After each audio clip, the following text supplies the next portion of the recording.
Boa noite, Igreja do Senhor. Que a graça, a paz, o amor do nosso Senhor Jesus seja com você, com a sua família. Amém? Amém? O pastor Xande, na sua oração, falou que nós temos prazer em ouvir a palavra. E eu entendi essa frase como uma confirmação para a mensagem que Deus colocou no meu coração essa noite. Eu pensei numa outra mensagem, pensei no outro tema. Hoje, dia 2 de abril, hoje, dia 2 de abril, é o dia da conscientização do autismo. E essa data não é uma data comemorativa. Essa data não é uma data festiva. Essa data é um grito. Essa data é um grito por conscientização. Essa data é um grito por empatia. Essa data é um grito para que a sociedade, para que os governos olhem para a causa autista. Então nós devemos levantar essa bandeira. O dia do autista é todo dia, assim como o meu dia, assim como o seu dia. Mas que nesse dia você possa pensar sobre conscientização, sobre o que você pode contribuir, o que eu posso contribuir para a causa autista. Talvez não seja a sua realidade, é a minha, é a de alguns, mas ainda assim, não se omita, não deixe de contribuir, não deixe de apoiar essa causa, não deixe de amar, não deixe de buscar informações. Não esperamos por especialistas, esperamos por pessoas que amem, que tenham sensibilidade e que sejam cuidadosas com as famílias atípicas, com as famílias autistas que estão mais perto de você do que você imagina. Então, eu pensei em falar sobre isso, mas como no domingo nós vamos ter um culto, que vai ser um culto especial, né? E deixo aqui o convite, aproveito para deixar o convite. Próximo domingo, no culto da noite, será o culto azul, um culto em que nós vamos lembrar do dia da conscientização do autismo. Essa igreja é uma igreja que tem militado na causa autista, é uma igreja inclusiva, eu sou prova disso, meu filho é prova disso, e é uma igreja que tem feito um trabalho excelente nesse sentido. Então, venha participar do culto azul, venha com a sua roupa azul, que eu sei que você tem. Eu tenho um monte no meu guarda-roupa, se você quiser eu te empresto. Mas compareça, venha, muito além da roupa, venha com seu coração azul para esse culto. Amém? Então, a palavra que o Senhor colocou no meu coração nessa noite, faz parte daquela série de mensagens que Deus tem colocado no meu coração. Perguntas simples, respostas complexas. Perguntas, é aquelas perguntas que você fala assim, isso aí é fácil, então responde aí. Isso aí é fácil, nem precisa responder. Tá bom, mas responde aí. São perguntas simples, com respostas mais complexas do que a gente imagina. Então a gente começa a perguntar, a gente começa com a pergunta, e a pergunta é, o que a Bíblia significa para você?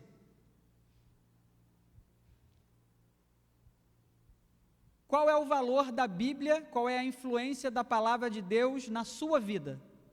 Pergunta simples? Pode ser, resposta nem tanto, né? Vamos pensar sobre isso? Vamos pensar sobre isso? O que a Bíblia significa para você? E é muito importante nós respondermos essa pergunta, porque essa pergunta vai pautar o nosso relacionamento com a palavra de Deus. E vocês com certeza sabem, nós com certeza sabemos, que nós necessitamos nos relacionar com essa palavra, ok? Nesse ponto aqui, todo mundo sabe disso, não é verdade? Nós precisamos nos relacionar com a palavra de Deus, com a Bíblia. Mas por quê que nós precisamos nos relacionar com a Bíblia? E eu quero trazer 3 motivos, como um bom batista, 3 motivos pelo qual você precisa se relacionar com a palavra de Deus. Eu preparei a mensagem e eu não tinha contado quantos textos bíblicos eu tinha separado, o Marcelo contou ali agora. E eu não preparei slide para essa mensagem, porque eu pensei assim, tem muito texto bíblico aqui, deixa só os textos bíblicos ali na tela, porque nós só dependemos disso hoje. Só dependemos disso. Bíblia, palavra de Deus. Então são 13 textos bíblicos para você, para a gente falar sobre Bíblia, sobre a palavra de Deus, sobre o que ela representa para nós, sobre a importância dela na nossa vida e sobre o que ela significa, ok? Então, vamos começar definindo o que é a palavra de Deus e vamos encontrar essa definição na palavra, na própria palavra. João 17:17. Consagra-os na verdade, que é a tua palavra. Em outras versões mais tradicionais, João 17:17 diz assim: santifica-os na verdade, a tua palavra é a verdade. Vejam bem, o texto de João, o próprio Jesus está dizendo o que é a palavra de Deus. O que é a palavra de Deus? É a verdade. Aí alguém desse tempo pode dizer assim para mim, mas que verdade, né? Hoje em dia, as pessoas estão relativizando a verdade, né? Como se nós tivéssemos uma verdade para cada um que está sentado aqui, nesses bancos de igreja. As pessoas querem relativizar a verdade exatamente porque elas têm o objetivo de desconstruir a verdade, de tirar você da verdade. Então, as pessoas estão apresentando diversas verdades, verdades relativizadas, verdades conceitualizadas, a minha verdade, a sua verdade, a verdade daquela religião, a verdade daquela, cada um tem a sua. Mas a Bíblia me diz que a palavra é a verdade, não é uma verdade, não é alguma verdade, ela é a verdade. Então, se você quiser definir de maneira bem simples, bem objetiva, o que é a Bíblia é a verdade. A Bíblia é a verdade, ela não é uma verdade, ela não é uma verdade relativizada, ela é a verdade. Ela era a verdade ontem, ela é a verdade hoje e ela será a verdade amanhã. Então, quando você lida com a palavra de Deus, quando você lida com a Bíblia, você está lidando, você está se relacionando com a verdade. E isso te livra de todas as mentiras. Quanto mais eu me exponho à verdade, menos eu me exponho à mentira. Se eu trago para a minha vida, através da palavra, a verdade, que é a palavra do Senhor, eu começo a me encher de verdade, e a verdade vai pautando a minha vida, vai direcionando a minha vida, e cada dia mais eu vou vivendo longe da mentira, longe da verdade relativizada, que na verdade é uma mentira. Essa frase ficou boa, né? Santifica-os na verdade, a tua palavra é a verdade. E o que essa verdade causa? Qual é o efeito do meu relacionamento com a verdade da palavra? João 8,32.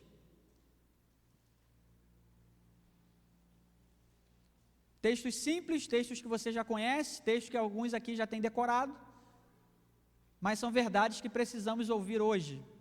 João 8,32, e conhecereis a verdade, e a verdade vos libertará. Olha o que esse texto está falando aqui. A verdade, que é a palavra, para que ela cause efeito em mim, em você, e para que ela cause o efeito libertador que ela tem poder para causar na minha e na sua vida, para que isso aconteça, ela precisa ser conhecida por mim e por você.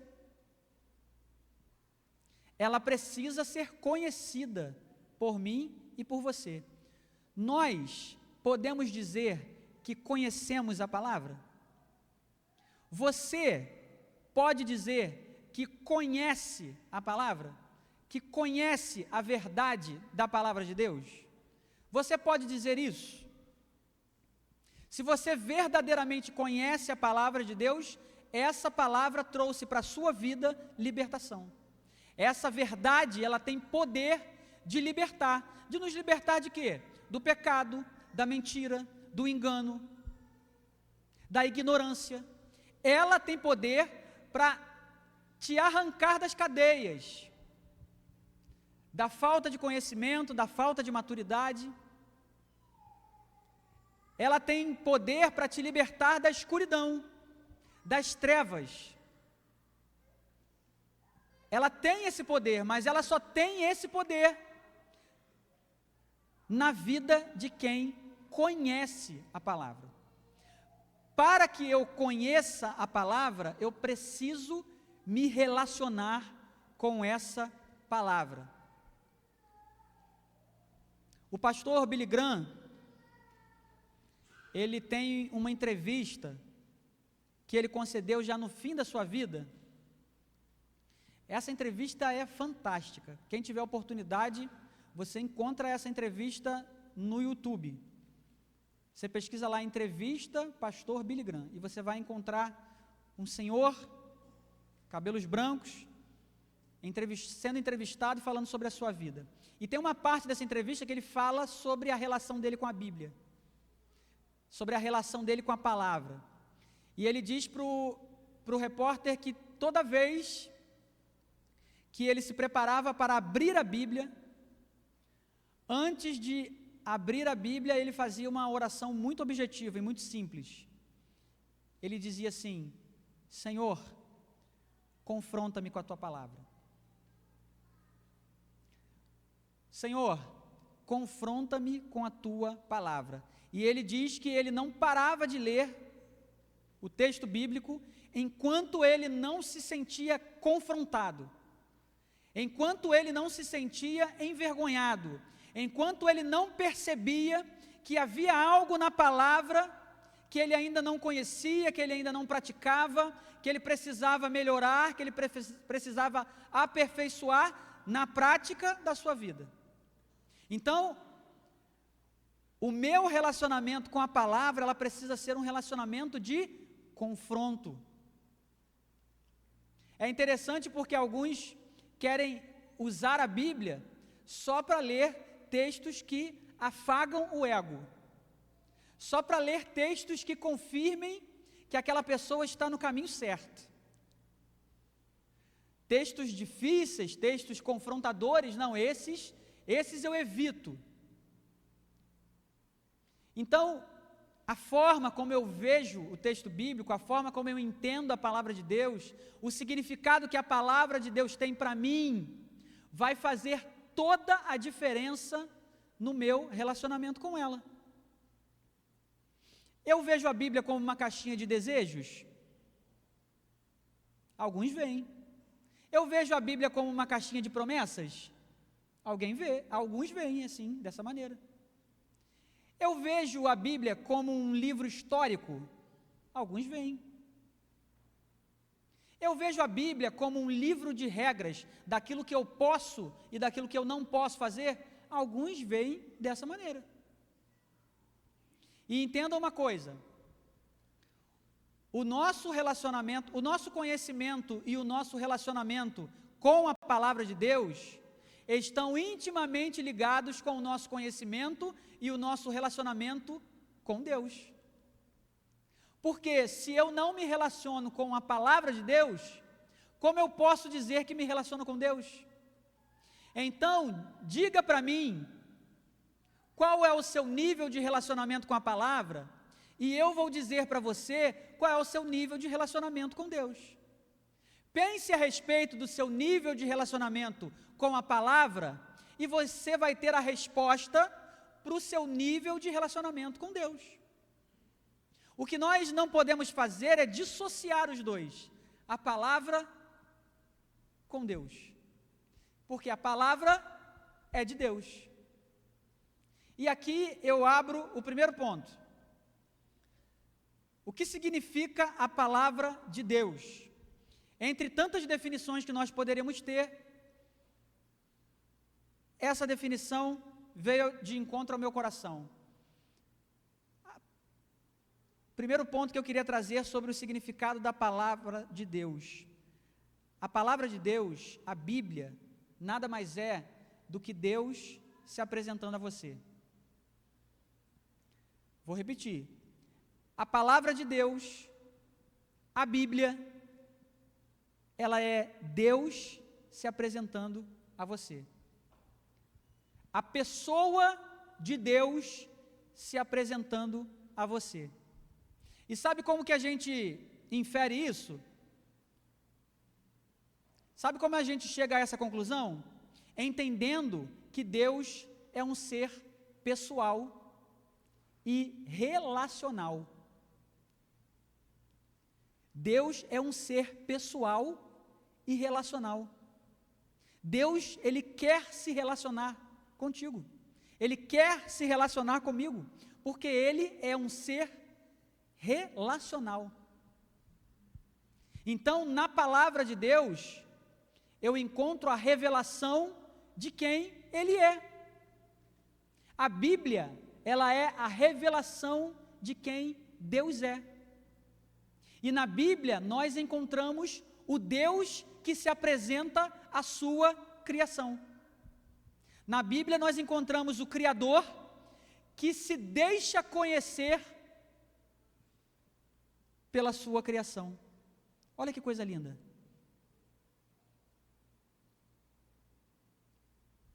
Um dia, Ele decidiu ser conhecido por mim e por você. E Ele se apresenta a mim e a você através da sua palavra.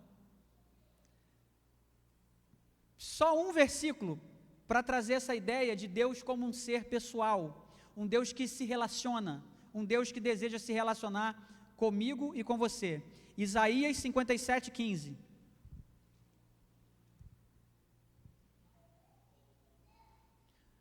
Isaías 57:15, porque assim diz o alto, olha ele se apresentando a você, a mim, assim diz o alto, o sublime, que habita a eternidade, o qual tem o nome de santo, habito no alto e santo lugar.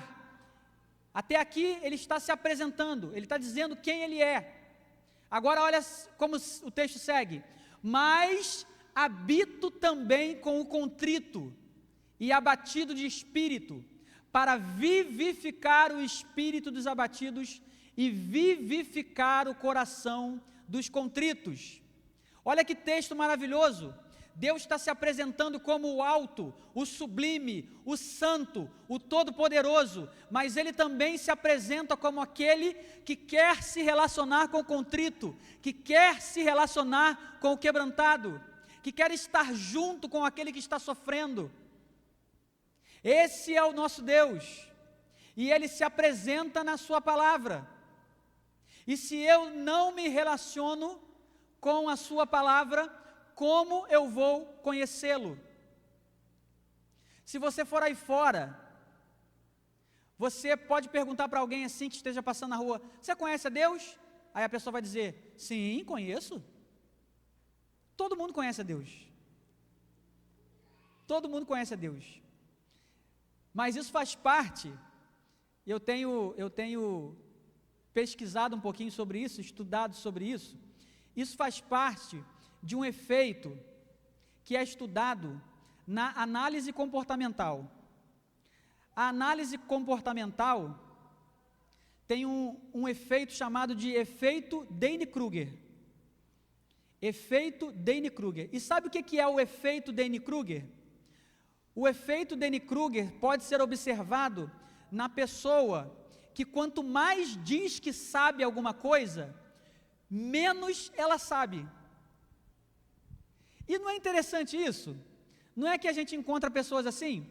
Tu já conversou com uma pessoa que ela só sabe falar assim, eu sei. Aí faz aquele ar de intelectual, sabe? Aquele ar de que sabe de tudo, e diz assim, sim, eu sei. Sim, eu sei disso. E quanto mais ela diz que sabe, mais ela mostra que não sabe. E a gente não pode cair no efeito Dunning-Kruger. Ok, igreja? Se você responde a essa pergunta, você conhece a Deus? Você vai dizer que sabe, mas você sabe porque você sabe mesmo. Nós precisamos conhecer a Deus.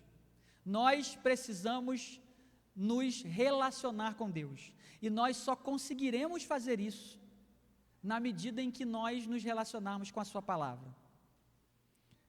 Eu vi um vídeo hoje de um pastor falando que não existe relacionamento sem vulnerabilidade.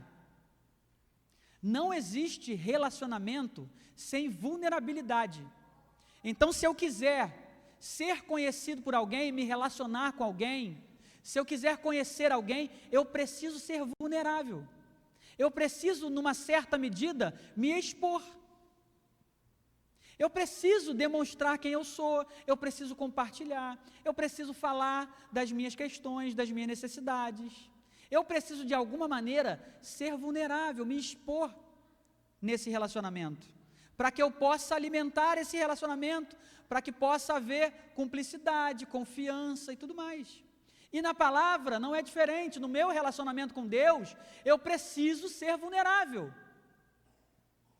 Eu preciso reconhecer que dependo da palavra. Eu preciso reconhecer que preciso a cada dia mais conhecer esse Deus que se revela na sua palavra. Hebreus capítulo 1, verso 1. Por muito tempo, Deus falou. Olha só, gente. Deus falou. Deus se apresentou. Deus falou várias vezes e de diversas maneiras a nossos antepassados por meio dos profetas. Ele se deu a conhecer, ele falou, ele se revelou, ele apresentou quem ele é, ele apresentou a sua vontade. Ele se apresenta a mim e a você porque ele quer se relacionar comigo e com você. Ele se apresenta porque ele é um Deus relacionável, ele é um Deus de aliança. E você não consegue firmar uma aliança com alguém que você não conhece. Você não consegue fazer uma aliança se você não se faz conhecido, se você não se expõe, se você não se deixa conhecer. Êxodo capítulo 3, verso 14, Deus responde a Moisés, eu sou o que sou. Diga ao povo de Israel, o eu sou me enviou a vocês. Ele é o Deus que é, ele é o Deus que se apresenta. A Bíblia é cheia, se você olhar para o Antigo Testamento, você vai ver vários textos de Deus falando, eu sou, eu sou, eu sou, porque Ele está se apresentando a mim e a você. Um exemplo só, Êxodo 25, não se curve diante deles, nem os adores, pois eu, o Senhor seu Deus, sou um Deus zeloso. Quem é Deus? Quem é Deus? Quem é esse Deus com quem eu quero me relacionar? Está aqui na palavra, Ele se apresenta, Ele se revela na sua palavra. Você quer saber quem Ele é? Ele responde para você na palavra quem Ele é. Você vai ver Deus em diversos textos falando, eu sou Jaime, eu sou Alexandre, eu sou Dária, eu quero me apresentar a vocês, eu quero ser conhecido por vocês. E a gente pega o Novo Testamento E o que Jesus faz? Ele se apresenta como o eu sou também, né? Mostrando para a gente que Ele é o próprio Deus. O eu sou do Antigo Testamento é o mesmo eu sou do Novo Testamento. João 14,6, eu sou o caminho, a verdade e a vida. Eu sou, Jesus está se apresentando, mas Ele não vai ser conhecido por mim e por você, se nós estivermos com a nossa Bíblia fechada, se a palavra de Deus estiver fechada, se você estiver fechado para a palavra de Deus. Pior do que ter a sua Bíblia fechada, é estar fechado para a palavra de Deus. É não se expor à palavra de Deus, é não permitir que ela transforme, é não permitir que ela te faça conhecer o Deus que te libertou, o Deus que arrancou você do pecado, e o Deus que quer se fazer conhecido por você. João 17,3, e a vida eterna é isto. Olha só, o que é a vida eterna? Jesus falando, e a vida eterna é isto, conhecer a Ti, o único Deus verdadeiro, e a Jesus Cristo, a quem enviaste ao mundo. O que é a vida eterna? Conhecer a Deus, conhecer a Jesus Cristo. E de que maneira eu conheço a Deus? Através da sua palavra, através da sua revelação, através daquilo que Ele deixou registrado para mim e para você, a respeito de quem Ele é.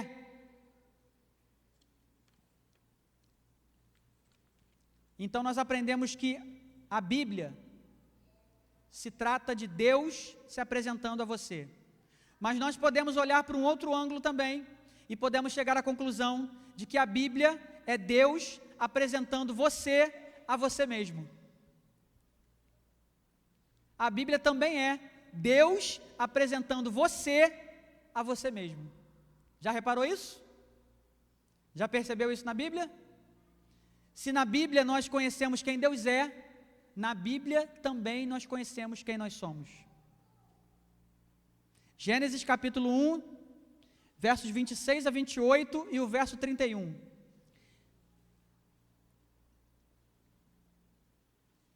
Na Bíblia eu encontro a verdade de quem Deus é, na Bíblia eu encontro a verdade de quem eu sou. Então Deus disse, façamos o ser humano à nossa imagem, ele será semelhante a nós, dominará sobre os peixes do mar, sobre as aves do céu, sobre os animais domésticos, sobre todos os animais selvagens da terra e sobre os animais que rastejam pelo chão.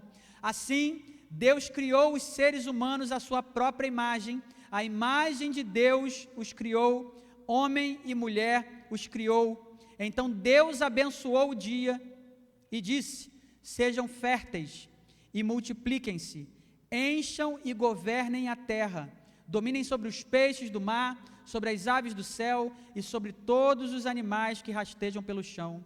Verso 31, então Deus olhou para tudo o que havia feito e viu que era muito bom. Tem um detalhezinho, não sei se você já reparou, no verso 25, antes de criar o homem, Deus olha para a criação e diz que tudo que Ele tinha feito era bom. Ok? Tudo que Ele havia feito era bom. Mas no verso 31, depois de ter criado o ser humano, o que Ele diz? O que Ele diz? Percebeu uma mudança? De bom para muito bom? Sabe por que houve essa mudança? Por causa de você. Porque Ele criou você. Deus olha para você e diz assim, foi muito bom ter criado você. É muito bom ter criado você. Deus viu que era muito bom. Ele te fez a imagem e semelhança dele. Quem você é? Pastor Xande pregou isso no domingo. Neto, no sábado, pregou a mesma coisa. Quem é você?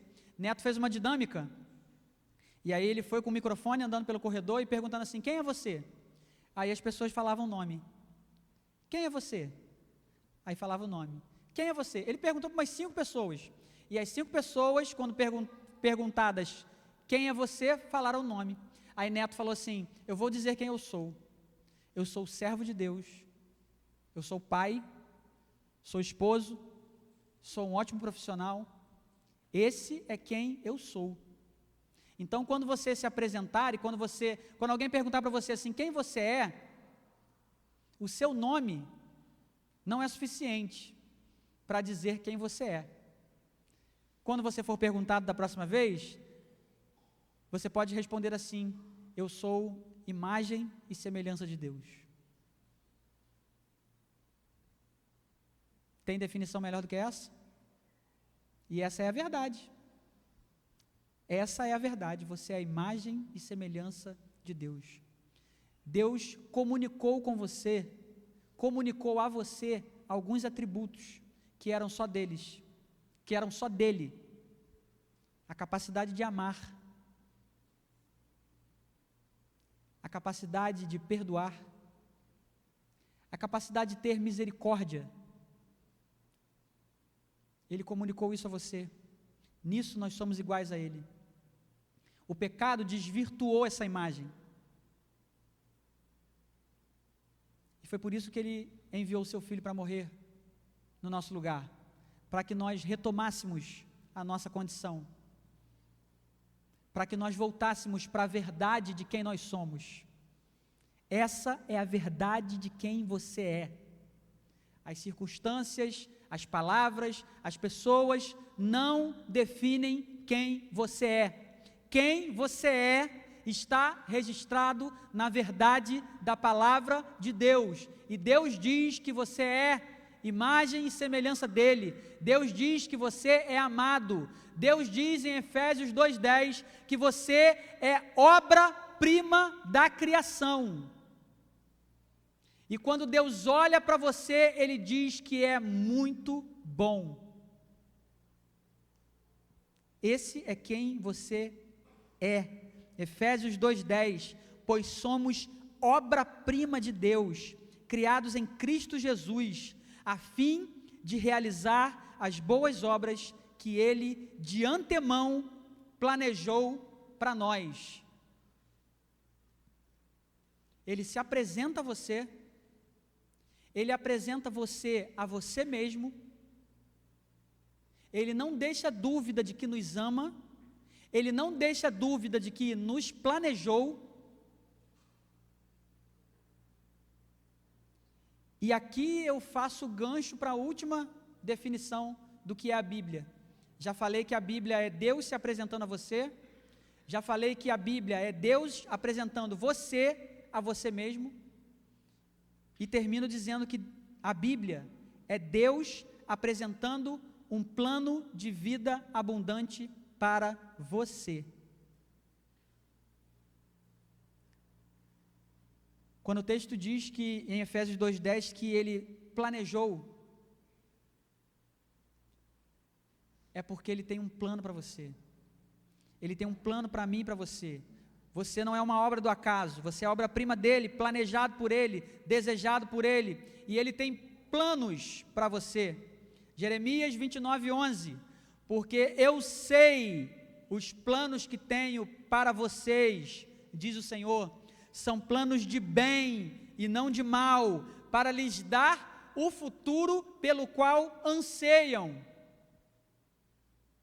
Esse é o Deus que se relaciona, se apresenta você e apresenta um plano de vida abundante para você, que te traz direção, que te traz um caminho, que te traz um norte, que te aponta para um lugar de vida abundante, que te aponta para o lugar de vida eterna.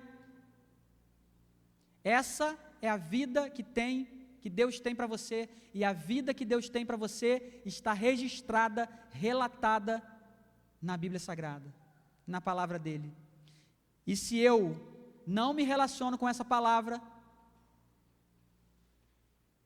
eu fico sem direção, eu fico sem norte.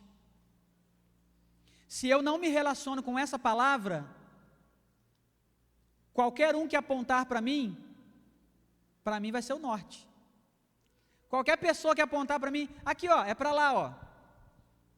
Se ele está falando, eu vou. Aqui não, agora é para lá ó. Agora está todo mundo para lá, vamos para lá. Então eu vou também. Para quem está no escuro, para quem está na escuridão, para quem está na ignorância, qualquer lado é norte. Para qualquer lado é caminho.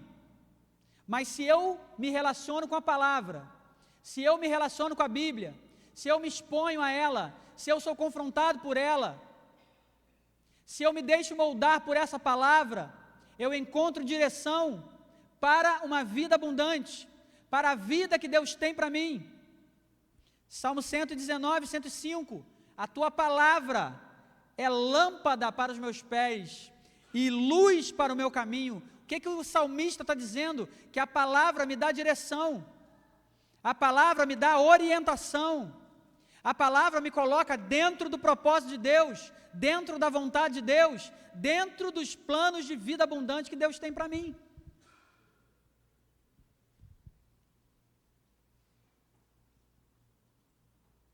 João 10,10 vai dizer que o ladrão vem somente para roubar, matar e destruir. Eu vim para que tenham vida, e vida em abundância.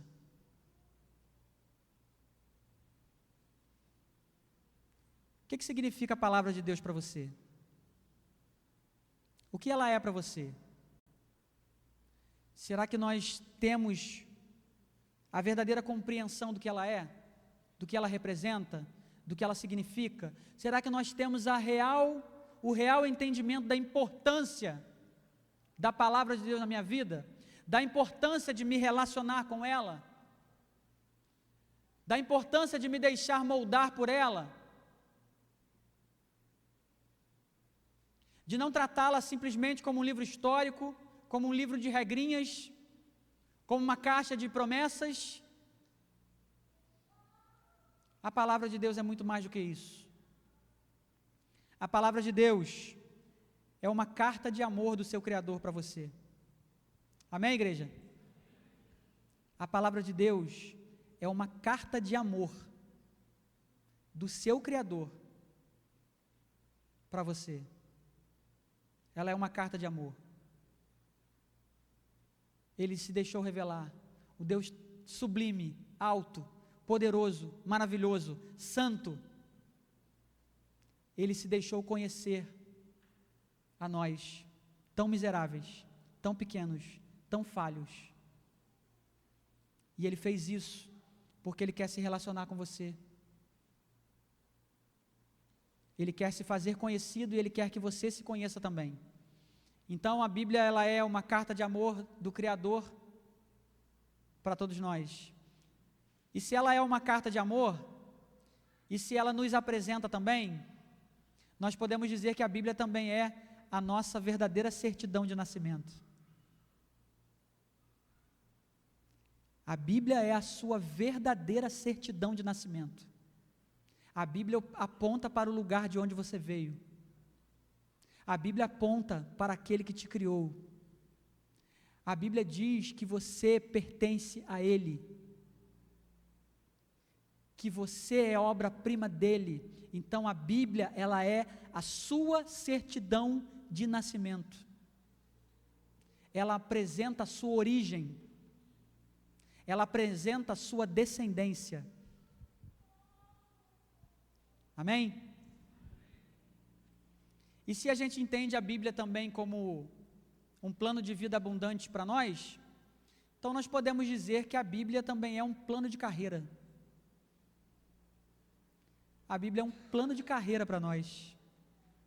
Ei, eu tenho algo melhor para você. Eu tenho mais do que isso aí que você está vivendo. Eu tenho um plano de carreira para a sua vida.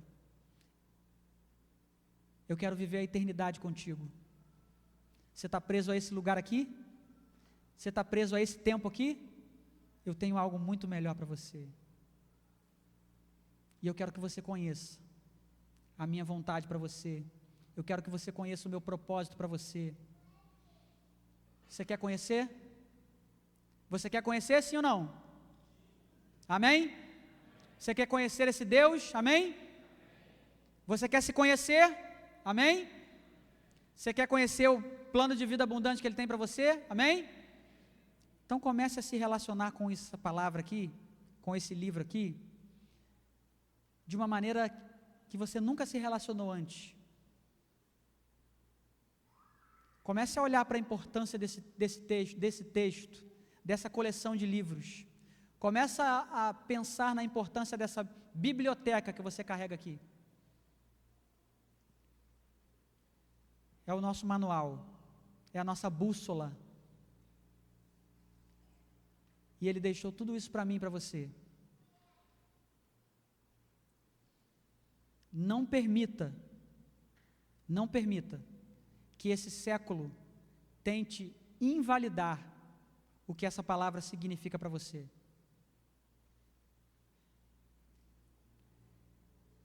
Eles estão tentando desqualificar a mensagem. Sabe por quê? Porque eles querem desqualificar o mensageiro. Eles querem desconstruir a palavra. Sabe por quê? Porque eles querem desconstruir o autor da palavra. E eles querem que você, a cada dia mais, se afaste dessa palavra. Essa é a estratégia do inferno contra nós. E é triste dizer que em muitos lugares ele tem tido sucesso. Quantas pessoas estão relativizando essa palavra? E fazendo assim, estão relativizando o próprio Deus. Quantas pessoas estão relativizando essa verdade e fazendo com que muitos vivam um evangelho de mentira? Não permita isso, mas a cada dia mais, se exponha a essa palavra, seja confrontado por essa palavra, e a cada dia mais, cada dia que você fizer isso, essa verdade vai te libertar de enganos, de pressupostos, de preconceitos, que talvez você ainda tenha, que talvez eu ainda tenha. E foi essa reflexão que essa mensagem causou no meu coração. O que a Bíblia significa para mim? Eu ainda tomo essa palavra como a minha verdade? Eu ainda tomo essa palavra como o poder de Deus na minha vida? Eu ainda tomo essa palavra como a verdade do Deus que se apresenta a mim, a verdade de quem eu sou, a verdade do plano que Deus tem para mim, da vida que Deus tem para mim?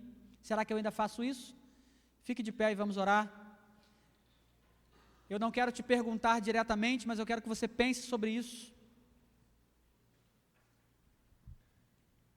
E que você possa pensar sobre isso, que você possa refletir sobre isso.